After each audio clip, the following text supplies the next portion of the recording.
संतों के जीवन को पढ़ता हूँ और इसे हम लोग जैसे विज्ञान का छात्र होने के नाते होता है ना कि वो साइंस से रिलेट न कर पाना चीज़ों को। जैसे मैं ऐसे संतों के जीवन को जब देखता हूँ कि वो किस तरीके से वो सिस्टम काम करता है मुझे, कि कोई जो संत है वो किस तरीके से अपने शरीर से ऊपर पदार्थ स्तर पर या क्या बोलते हैं ईथर मोड में या इस तरीके से वो ट्रांसेंड कर जाता है। या जैसे ये गुरुजी ये समझ में नहीं आता है सामान्य माइंड से कि उसका विज्ञान गुरुजी कैसे काम करता है। हम लोग का सिर्फ एक पदार्थ शरीर थोड़ी ना है, यह तो एक शरीर है, दूसरा शरीर जो है वह प्राण शरीर है, तीसरा शरीर जो है वो मनस शरीर है। तो मन का जो शरीर है ना वही, उसके बारे में सुनते हो ना जो तुम पढ़ रहे हो, जो अचंभा लग रहा है। तो मन का शरीर जो है वह बाहर निकल सकता है। मन भी सिर्फ हम लोग में नहीं है, लेकिन ये समझ लो कि हम लोग मन जो है ना वह आधा हिस्सा हम लोग में है और आधा हिस्सा हम लोग का बाहर है। मन पूर्णतः जो है भीतर नहीं है। मन की जो बात कर रहा हूँ, मस्तिष्क की बात नहीं कर रहा हूँ, मन की बात कर रहा हूँ। जैसे मन गुरुजी क्या है? मन आधा हिस्सा यहाँ है, आधा हिस्सा बाहर है। वह एक ऐसा समझ लो कि वह बहुत सूक्ष्म ऊर्जा का स्टेज है।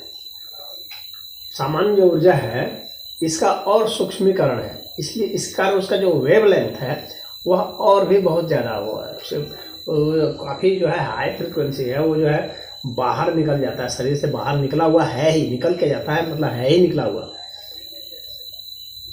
मतलब हमारे में वो कुछ ज़्यादा कंसंट्रेटेड है, ऐसा समझ लो।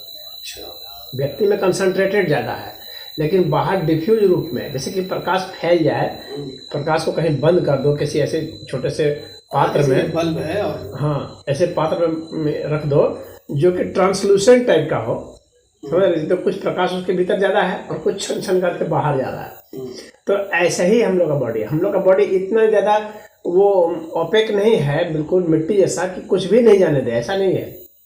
हाँ, हम लोग के बॉडी में बहुत छिद्र है ना, बहुत छिद्र है।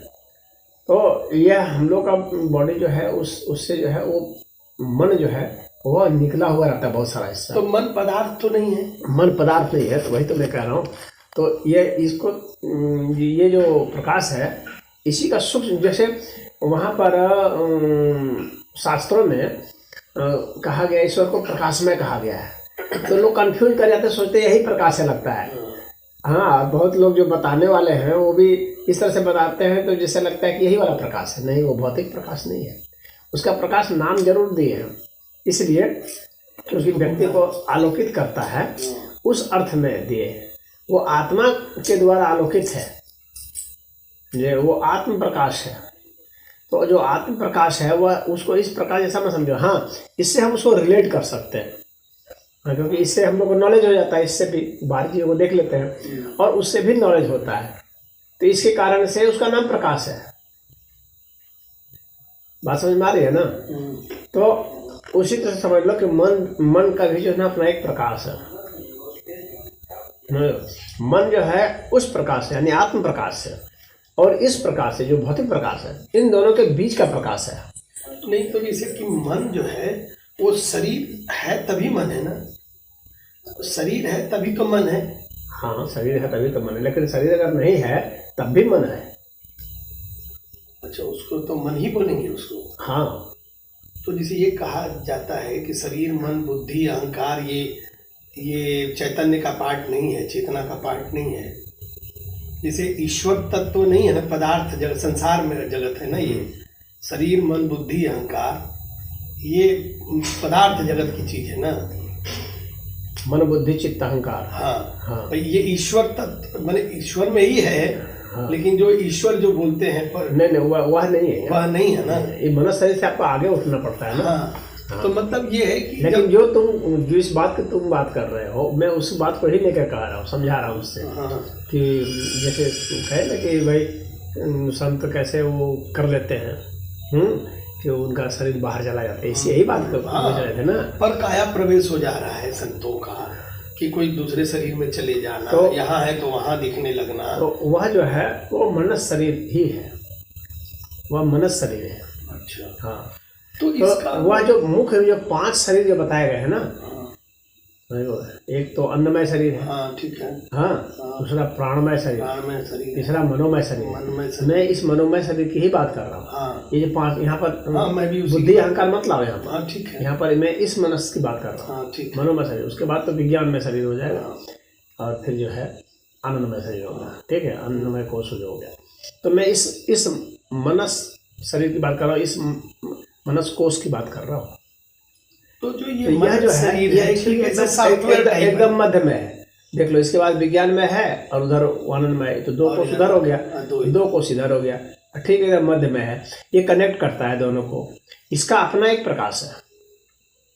अच्छा, मनस का प्रकाश अपना एक है, जो इस प्रकाश से कनेक्टेड है और उस प्रकाश से भी कनेक्टेड है। हाँ, तो ये सॉफ्टवेयर का भी पार्ट है, हार्डवेयर का भी पार्ट है, कह सकते हैं। उनके अर्थ में तो हार्डवेयर है, हाँ, लेकिन इनके अर्थ में सॉफ्टवेयर ही है। इसका जो मन का बनावट है, पदार्थ के अर्थ में सॉफ्टवेयर है वह, हाँ, लेकिन वो आत्मा और परमात्मा से संबंधित में वो हार्डवेयर है। हाँ। तो इसकी जो बनावट है वो जो हमारा हार्डवेयर मिलके भी इसको बनाता है और सॉफ्टवेयर मिलके भी इसको बनाता है, माने क्योंकि आप मिडिल पॉइंट है। जैसे कहने का मतलब ये किसी भी व्यक्ति का जो मन का निर्माण है, हाँ, वो उसके शरीर और प्राण, हाँ, वह मन से जो है ना वो पदार्थ जैसा भी दिख सकता है, यही मेरा, और वो दिखता है, और एक तरीके से वही प्यूरिफाई होकर के वो उस सॉफ्ट स्टेज में है, और उस सॉफ्ट स्टेज में नहीं है कि वो चैतन्य हो गया। हाँ हाँ ना, हाँ। तो इस मन की जो बनावट में अगर हम बात करेंगे जी, तो इसमें जो फैक्टर हुआ, तो एक तो बॉडी फैक्टर हुआ, प्राण फैक्टर हुआ, फिर प्रारब्ध फैक्टर हुआ, सब होगा ना उसमें फैक्टर, और फिर जो ईश्वर कृपा फैक्टर है, तो जो कृपा उसके ऊपर सबसे ज्यादा लोड है, एक तरह से समझ सकते हो, कृपा फैक्टर का वो सबसे ज्यादा मतलब उसके ऊपर लोड है, क्योंकि वो दोनों को संभाल रहा है, यही मेरा दोनों पक्षों को। ठीक बात है, वो मिडिल तभी तो मन की तो शक्ति कहा जाता है ना, मन की शक्ति से सब कुछ कन्वर्ट होता है। हाँ। किसी भी व्यक्ति की जो असीम क्षमता है, उसका मतलब है कि उसकी मन की क्षमता असीम है। भाई शरीर और प्राण की क्षमता तो लिमिट है, लेकिन मन की क्षमता असीमित कही जाती है, तो इसलिए उस पर लोड ज्यादा है, और वही मन ट्रांसेंड हो जाता है तो जाकर के आनंदमय कोश या विज्ञानमय कोश, माने मन से ऊपर विज्ञानमय कोश हुआ और फिर वो आनंदमय कोश में जाता है। यानी मन को अगर आप ट्रेंड करते जाएं तो ये सारा हमको लगता है जितना भी ध्यान वगैरह है उस मन की ट्रेनिंग का प्रोसेस। अब इस बात को फिर से रिलेट करें अगर कि जैसे आप एक संत हैं, तो आप जैसे अभी आप यहाँ हैं और अभी आप 1000 किलोमीटर दूर दिख रहे हैं। नहीं तो अभी मैं यहाँ सवाल उठता है कि वह मैं कौन हूँ? मैंने उस संत का शरीर ही हम तो देख रहे हैं। मतलब किस शरीर को? सिर्फ मन शरीर हो सकता है वह, अच्छा। भौतिक शरीर नहीं हो सकता। नहीं, लेकिन गुरु जी से मैं अभी पढ़ रहा हूँ, जैसे जो भी भौतिक शरीर जैसा आपको दिख सकता है। हाँ, जैसे कि सिनेमा जो है, हाँ, हम लोग को दिखता है कि हाँ एक आदमी है, एक जानवर ऐसे, हाँ, लेकिन वास्तव में वो शरीर नहीं होता। उसी को ठीक माया का शरीर कहा जाता है। हाँ, जैसे अभी मान लीजिए हम पढ़ते हैं ना कोई, जैसे योगानंद जी का या स्वामी राम का, फिर से इनके गुरु जैसे अचानक है कि भाई अभी अचानक विपत्ति में अलग कमरे में बैठे हैं, बहुत परेशान है, तो अचानक उनके गुरु वहाँ प्रकट हो जाते हैं। और प्रकट का मतलब ऐसा नहीं है कि इस रूप में प्रकट है, उनको फील होता है कि शरीर है, उनको फील होगा कि बस आ गए गुरु जी। हाँ, और शरीर सहित आ गए, लेकिन शरीर नहीं होगा वो उनका सिर्फ मनस शरीर होगा। तो लेकिन उस गुरु में वह तो विशेषता है ना कि वो अपने शिष्य के भाव को 1000 किलोमीटर दूर शिष्य ने उनको याद किया। हाँ। और वो कम्युनिकेशन इस्टेब्लिश हो गया। हाँ। और वो उस मनस शरीर के रूप में आ करके और उसको कंसोल करके या जो भी उनको मनस शरीर जो है वो एक साथ 4, 5, 10 जगह भी प्रकट हो सकता है। हाँ, ये भी बात सही है, एक ही टाइम में। हाँ। हाँ, उसके लिए टाइम है सीमा, लेकिन उतनी बड़ी सीमा नहीं है।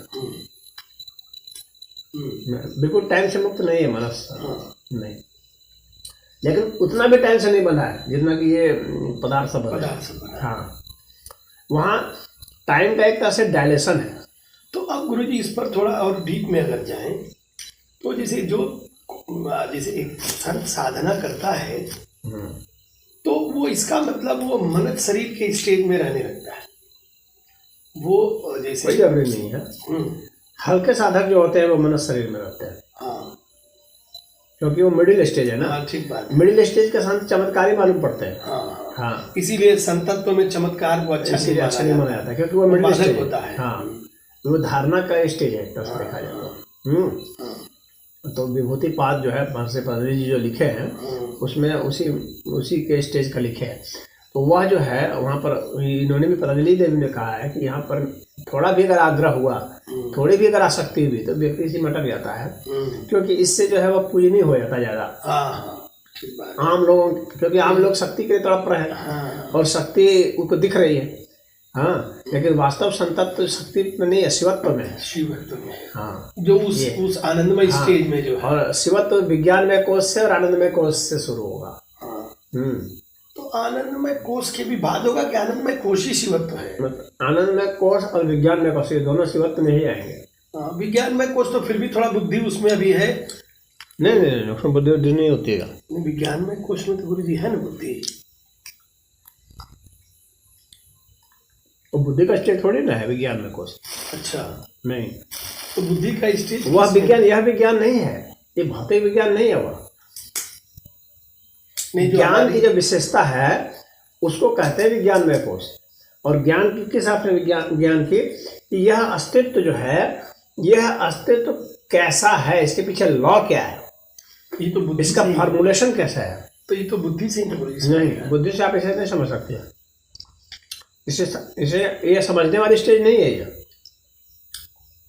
अनुभूति की बात कर रहे हैं। हाँ, अनुभूति की बात कर रहे हैं। लॉ को आप फील करेंगे तो वो विज्ञान में कोर्स में वो विज्ञान तो आप हो सकता है कि आप बिल्कुल पदार्थ स्तर पर भी जान जाएंगे 2 + 2 4 हो गया। हाँ, ये इस 2 + 2 से उसको बहुत मतलब नहीं है। हाँ, वो इससे आगे है कि ये सब कहाँ से आए, इन सब के पीछे कहाँ से, मतलब कौन सा ज्ञान है जिससे कि ये ज्ञान आया, वह विज्ञान में कोश है। हाँ, जितना भी ज्ञान और विज्ञान की बातें होती हैं वह है। आनंद में ज्ञान विज्ञान की बात नहीं हो सकती है। आनंद में तो शिवत्व की स्टेज है। हाँ, आनंद वाली बात तो वह एक अलग ही स्टेज हो गया आनंद वाला। लेकिन शिवत्व वाले स्टेज में यह विज्ञान में कोश भी शामिल हो।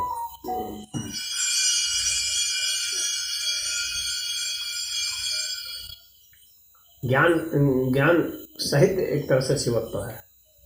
शिवत्व जो है वो उसमें ऐसा नहीं कि ज्ञान नहीं है, ऐसा नहीं है। तो गुरु जी, अब इसका मतलब आपके हिसाब से जो संत अगर ऐसी स्थिति में जो है, चाहे शिष्य पर चाहे जरूरतमंद पर, जैसे वो इस तरीके से नहीं करता चमत्कार वाली बात, और मान लीजिए उससे जो है आकर्षण बन जाता है। हाँ, तो उसको कहा जाता है कि इस तरह की जो विभूति के स्टेज पर वो न आए। हाँ, तो मान लीजिए जब वो शिवत्व के स्टेज पर अगर है, हाँ, विज्ञानमय कोश या उससे भी ऊपर आनंदमय कोश या शिवत्व की स्थिति में है, तो वो तो उतनी कृपा तो उससे भी आप जिसे कहते हैं वो हो रही होगी। उस अवस्था के संत से तो वैसे भी कृपा बिल्कुल निस्सरित हो रही होगी। बिल्कुल, और जो उसके पात्र होंगे उन तक वो पहुंच भी रही होगी। बिल्कुल, है ना, वो चाहे कहीं भी हो।